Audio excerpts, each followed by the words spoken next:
आरव के गायब होने के बाद पूरा शहर डर में डूब गया था। अस्पताल को सरकार ने सील कर दिया। मीडिया को अंदर जाने की अनुमति नहीं थी। लेकिन नैना हार मानने वालों में से नहीं थी। उसे यकीन था कि आरव जिंदा है। हर रात उसे एक ही सपना दिखाई देता, घना जंगल, पुराना मंदिर और वही रहस्यमयी आवाज, अगर सच जानना है तुम मंदिर तक पहुंचो। एक रात नैना अचानक नींद से उठी। उसके हाथ में मिट्टी लगी हुई थी। वो डर गई। उसे याद आया कि सपने में उसने किसी दरवाजे को छुआ था। लेकिन सबसे डरावनी बात अभी बाकी थी। उसके तकिए के नीचे एक पुराना नक्शा रखा था।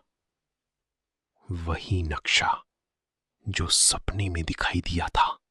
अगली सुबह नैना डॉक्टर विराज के पास पहुंची। उसने नक्शा दिखाया। नक्शा देखते ही विराज कांप उठा। यह असंभव है। यह नक्शा तो सालों पहले नष्ट हो चुका था। नैना बोली, मुझे वहां जाना होगा। विराज ने गहरी सांस ली। अगर तुम वहां गई तो शायद वापस ना लौटो। लेकिन नैना तैयार थी। दोनों एक लंबी यात्रा पर निकल पड़े। 3 दिन तक वे पहाड़ों, जंगलों और वीरान रास्तों से गुजरते रहे। आखिरकार वे उस जगह पहुंचे जहां इंसानों का जाना मना था। घने पेड़ों के बीच एक विशाल मंदिर खड़ा था। मंदिर की दीवारों पर अजीब चिन्ह बने थे, वही चिन्ह जो आरव के शरीर पर उभरा था। अचानक हवा तेज चलने लगी और मंदिर के अंदर से किसी बच्चे के रोने की आवाज आई।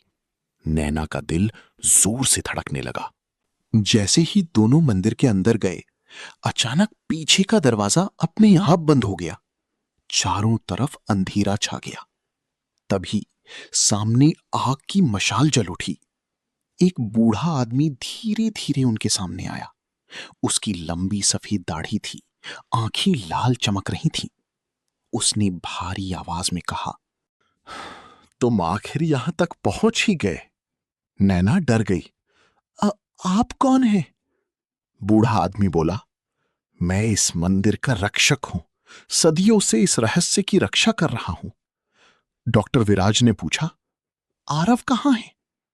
रक्षक कुछ पल चुप रहा, फिर बोला, वो जिंदा है, लेकिन अब पहले जैसा इंसान नहीं रहा। रक्षक उन्हें मंदिर के सबसे अंदर वाले कक्ष में ले गया। वहां दीवारों पर प्राचीन चित्र बने थे। एक चित्र में दिखाया गया था कि हजारों साल पहले इस मंदिर में एक शक्तिशाली साधु रहता था। उसने प्रकृति को चुनौती दी। वो अमर होना चाहता था। उसने ऐसा मंत्र बनाया जिससे किसी भी शरीर में जीवन पैदा किया जा सकता था। लेकिन प्रकृति के नियम तोड़ने की कीमत बहुत भयानक थी। मंत्र उल्टा पड़ गया। साधु का शरीर बदलने लगा। उसके अंदर एक अजीब शक्ति पैदा हुई जिसने पूरे गांव को नष्ट कर दिया। मरने से पहले साधु ने श्राप दिया, एक दिन फिर कोई पुरुष जीवन को धारण करेगा और उसी दिन ये श्राप लौट आएगा। नैना के हाथ कांपने लगे। तो आरव? रक्षक बोला, वही श्राप का अगला पात्र बन चुका है। तभी मंदिर की दीवार अचानक कांपने लगी। बाहर से कई लोगों के कदमों की आवाज आने लगी। कुछ नकाबपोश लोग मंदिर में घुस आए। उनके हाथों में हथियार थे। उनका नेता बोला, हमें बच्चा चाहिए। डॉक्टर विराज घबरा गया। ये लोग वही संगठन हैं जिन्होंने सालों पहले वो प्रयोग शुरू किया था। असल में वैज्ञानिकों ने उस श्राप की शक्ति को हथियार बनाना चाहा था। उन्हें लगता था कि उस बच्चे के अंदर ऐसी ताकत होगी जिससे पूरी दुनिया को नियंत्रित किया जा सके। नैना चीख पड़ी, आरव कहां है? अचानक मंदिर के अंदर जोरदार विस्फोट हुआ और धुएं के बीच एक परछाई दिखाई दी। वो आरव था। लेकिन उसकी आंखें पूरी तरह बदल चुकी थी। उनमें इंसानियत नहीं, सिर्फ अजीब चमक थी। आरव धीरे धीरे आगे बढ़ा। उसकी आवाज बदल चुकी थी। तुम लोग देर कर चुके हो। अचानक उसके पीछे अंधेरे में एक छोटा बच्चा दिखाई दिया। वही बच्चा जो उसके अंदर पल रहा था, लेकिन उसकी आंखें पूरी तरह काली थीं। पूरा मंदिर कांपने लगा। रक्षक घुटनों पर गिर पड़ा। भविष्यवाणी सच हो गई। नकाबपोश लोग बच्चे को पकड़ने आगे बढ़े, लेकिन तभी बच्चे ने सिर्फ एक नजर उनकी तरफ घुमाई और सभी लोग हवा में उछलकर दीवारों से टकरा गए। नैना डर गई।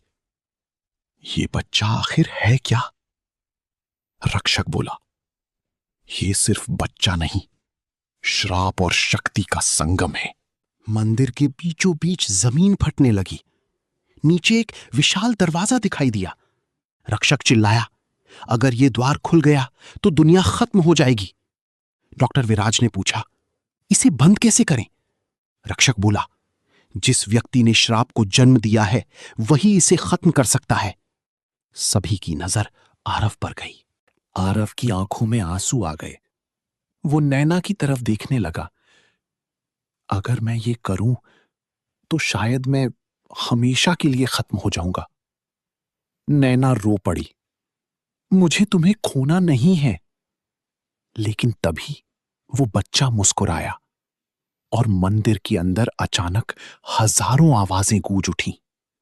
समय पूरा हो चुका है। आरव धीरे धीरे उस दरवाजे के पास गया। जैसे ही उसने हाथ आगे बढ़ाया, अचानक उसके दिमाग में हजारों साल पुरानी यादें चमकने लगीं। उसे सच पता चल गया। वो साधु जिसने श्राप दिया था, वही आरव का पिछला जन्म था। पूरा मंदिर रोशनी से भर गया। रक्षक बोला, अब फैसला तुम्हें करना है।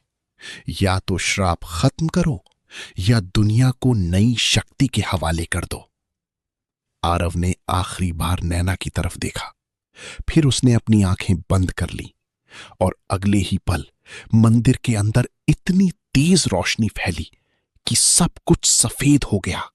कुछ घंटों बाद नैना की आंख खुली। मंदिर पूरी तरह खंडहर बन चुका था। डॉक्टर विराज कहीं दिखाई नहीं दे रहा था। आरव भी गायब था, लेकिन जमीन पर एक छोटा सा लॉकेट पड़ा था। नैना ने उसे उठाया। अचानक लॉकेट के अंदर से एक बच्चे की हंसी सुनाई दी और तभी पीछे से वही आवाज गूंजी, ये अंत नहीं है। नैना धीरे धीरे पीछे मुड़ी और उसकी आंखें डर से फैल गईं, क्योंकि वहां अंधेरे में दो चमकती आंखें उसे घूर रही थीं।